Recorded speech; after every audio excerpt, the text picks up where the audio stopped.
All right. Hi, everyone. Good morning. It is Monday morning. What day is today? I don't even know what day today. I think the 10th. It is March 10th. I'm doing this way in advance. I guess this is going up next week. Never mind. Don't listen to me. This is for three parts. This is the third section of the color magic that I'm reading. It's the first video. Rincewind looked at the tiny square of glass in astonishment. There he was, all right, a tiny figure in perfect color, standing in front of a group of watchmen, whose faces were each frozen into terrified rictus. A buzz of wordless terror went up from the men around him as they craned over his shoulder to look. Grinning, Two-Flower produced a handful of the smaller coins Rincewind now recognized as quarter rhino. He winked at the wizard. I had similar problems when I stopped over in the Brown Islands, he said. They thought the iconograph steals a bit of their souls. Laughable, isn't it? Yarg, said Rincewind, and then, because somehow that was hardly enough to keep up his side of the conversation, added, I don't think it looks very like me, though. It's easy to operate, said Two-Flower. Ignore him. All you have to do is press this button. The iconograph does the rest. Now I'll just stand over here next to Hrun, and you can take the picture. The coins quieted the men's agitation in the way that gold can, and Rincewind was amazed to find half a minute later that he was holding a little glass portrait of Two-Flower wielding a huge notched sword and smiling as though all his dreams had come true. A glass portrait? That's what it makes? They lunched at a small eating house, near the brass bridge, with the luggage nestling under the table. The food and wine, both far superior to Winston's normal fare, did much to relax him. Things weren't going to be too bad, he decided. Everything's going to be set on fire soon. A bit of invention and some quick thinking, that was all that was needed. Two-Flower seemed to be thinking too. Looking reflexively into his wine cup, he said, Tavern fights are pretty common around here, I expect. Oh, fairly. No doubt fixtures and fittings get damaged. Oh, I see. You mean like benches and whatnot? Yeah, I suppose so. That must be upsetting for the innkeepers. I've never really thought about it. I suppose it must be one of the risks of the job. Two-Flower regarded him thoughtfully. I might be able to help there, he said. Risks are my business. I say, this food is a bit greasy, isn't it? You did say you wanted to try some typical Morporkian food, said Rincewind. What was that about risks? Oh, I know all about risks. They're my business. I thought that's what you said.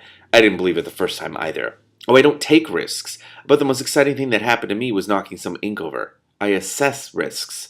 Day after day. Do you know what the odds are against a house catching fire in the Red Triangle district of Best Pelagic? 538 to 1.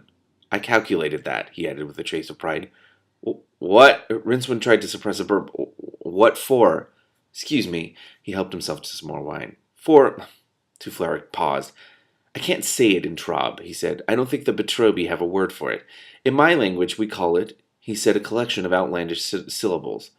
In sewer ants, repeated Rincewind. That's a funny word. What's it mean? Well, suppose you have a ship loaded with, say, gold bars. You might run into storms, or be taken by pirates. You don't want that to happen, so you take out an insurance... Oh, God, I just figured out what it is. I was like, what's in sewer ants? You take out an insurance policy. I work out the odds against the cargo being lost based on weather reports and privacy records for the last 20 years. Then it had a bit. Then you pay me some money based on those odds. And the bit, Rincewind said, waggling a finger solemnly. And then, if the cargo is lost, I reimburse you. Reimburse? Pay you the value of your cargo, said Two-Flower patiently. I get it. It's like a bet, right? A wager? In a way, I suppose. That kind of... I never thought of insurance that way. And you make money at this insurance? It offers a return on investment, certainly. Wrapped in the warm yellow glow of the wine, Rincewind tried to think of an insurance in Circle C terms. I don't think I understand this insurance, he said firmly, idly watching the world spin by. Magic now. Magic I understand. Two-Flower grinned. Magic is one thing, and reflected sound of underground spirits is another, he said. We've heard that before. What? What? That funny word you used, said Rincewind impatiently. Reflected sound of underground spirits? Never heard of it. Two-Flower tried to explain. Rincewind tried to understand. I'm imagining he didn't. Reflected sound of underground spirits. What is that? I don't see how that could... Okay, but maybe the spirits are angry. In the long afternoon, they toured the city turnwise of the river. Two Flower led the way with the strange picture box slung on a strap around his neck. Rincewind trailed behind, whimpering at intervals and checking to see that his head was still there. A few others followed too. In a city where public executions, duels, fights, magical feuds, and strange events regularly punctuated the daily round the inhabitants had brought. I'm sorry, I rushed through that sentence. Okay, magical. Okay, I see how it is. There should be a comma there. Magical fields and Babo and regularly. Here we go. Strange events regularly punctuated the daily round. The inhabitants had brought the profession of interested bystander to a peak of perfection. In any case, Two Flower was delightedly taking picture after picture of people engaged in what he described as typical activities. And since a quarter Rhino would subsequently change hands for their trouble, a tale of bemused and happy nouveau riches was soon following him in case this madman exploded in a shower of gold. This isn't going to end well. Well, obviously I know it's not going to end well, but even if I didn't, this isn't going to end well. At the Temple of the Seven-Headed Sec, a hasty convocation of priests and ritual heart transplant artisans. Ritual heart transplant artisans? What the fuck? Agreed that the 100-span high statue of Sec was altogether too holy to be made into a magic picture, but a payment of 2 Rhino left them astoundingly agreeing that perhaps he wasn't as holy as all that. Oh my god. A prolonged session at the Whore Pits produced a number of colorful and instructive pictures, a number of which Rincewind concealed about his person for detailed perusal in private. As the fumes cleared from his brain, he began to speculate seriously as to how the iconograph worked. Even a failed wizard knew that some substances were sensitive to light. Perhaps the glass plates were treated by some arcane process that froze the light that passed through them. Something like that anyway. Rincewind often suspected that there was something somewhere that was better than magic. He was usually disappointed. However, he soon took every opportunity to operate the box. Two Flower was only too pleased to allow this, since that enabled the little man to appear in his own pictures. It was at this point that Rincewind noticed something strange. Oh no. Oh no. Possession of the box conferred a kind of power on the wielder, which was that anyone confronted with the hypnotic glass eye would submissively obey the most peremptory orders about stance and expression. That's creepy. It was while he was thus engaged in the Plaza of Broken Moons that disaster struck. Oh boy.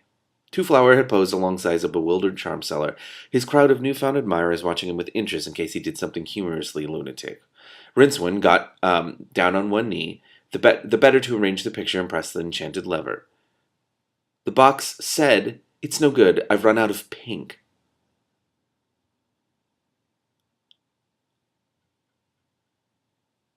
A hitherto unnoticed door opened in front of his eyes. A small, green, and hideously warty humanoid figure leaned out, pointed at a color-encrusted palette in one clawed hand, and screamed at him. "No pink! See?" screamed the homunculus. Oh, you can't use that. That word reminds me of only one thing. No good you going on pressing the lever when there's no pink, is there? If you wanted pink, you shouldn't have taken all those pictures of young ladies, should you? It's monochrome from now on, my friend, all right? Oh, all right, yeah, sure, said Rincewind. In one dim corner of the little box, he thought he could see an easel and a tiny unmade bed. He hoped he couldn't. What the fuck is going on? So long as that's understood, said the imp and shut the door. Rincewind thought he could hear the muffled sound of grumbling and the scrape of a stool being dragged across the floor. Two Flower, he began, and looked up.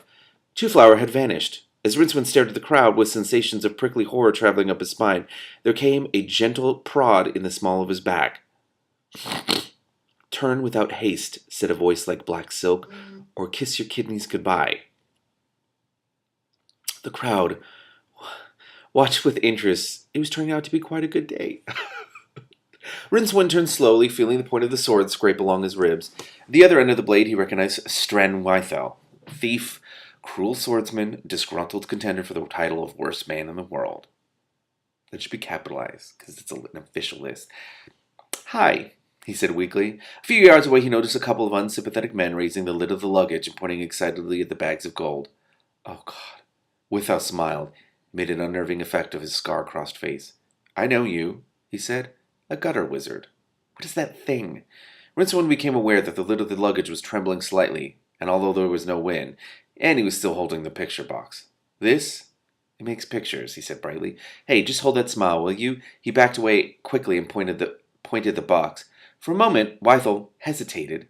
What? He said. That's fine. Hold it just like that, said Rincewind. The thief paused, then growled and swung his sword back. There was a snap and a duet of horrible screams. Oh. Did the luggage just eat two people? Rincewind did not glance around for fear of the terrible things he might see, and by the time Wythel looked for him again, he was on the other side of the plaza, and still accelerating. Oh my god. The albatross descended in wide, slow sweeps that ended in an undignified flurry of feathers and a thump as it landed heavily on its platform in the patrician's bird garden. The custodian of the birds, dozing in the sun and hardly expecting a long-distance message so soon after this morning's arrival, jerked to his feet and looked up.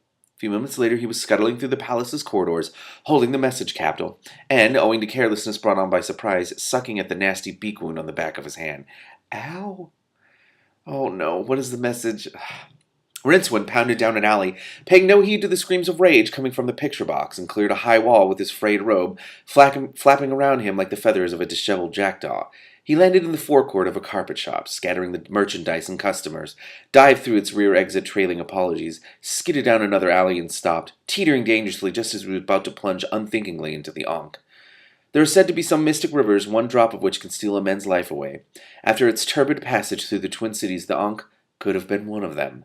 In the distance, the cries of rage took on a shrill note of terror. Rincewind looked around desperately for a boat, or a handhold up the sheer walls on either side of him. He was trapped. Unbidden, the spell welled up in his mind. It was perhaps untrue to say that he had learned it. It had learned him. The episode had led to his expulsion from Unseen University because, for a bet, he had dared to open the pages of the last remaining copy of the creator's own grimoire, the Octavo, while the university librarian was otherwise engaged. The spell had leapt out of the page and instantly burrowed deeply into his mind, whence even the combined talents of the Faculty of Medicine had been unable to coax it out. Precisely which one it was they were also unable to ascertain, except that it was one of 8 basic spells that were intricately interwoven with the very fabric of time and space itself. And now he has it, and it's about to unleash itself. Oh boy. Since then it had been showing a worrying tendency, when Rincewind was feeling run down or especially threatened, to try to get itself said. He clenched his teeth together, but the first syllable forced itself around the corner of his mouth. His left hand raised involuntarily, and as the magical force whirled around him, began to give off octarine sparks. The luggage hurtled around the corner, its several hundred knees moving like pistons. Rincewind gaped. The spell died, unsaid. The box didn't appear to be hampered in any way by the ornamental rug draped roguishly over it, nor by the thief hanging by one arm from the lid. It was, in a very real sense, a dead weight. Farther along the lid were the remains of 2 fingers, owner unknown. The luggage halted a few feet from the wizard and, after a moment, retracted its legs.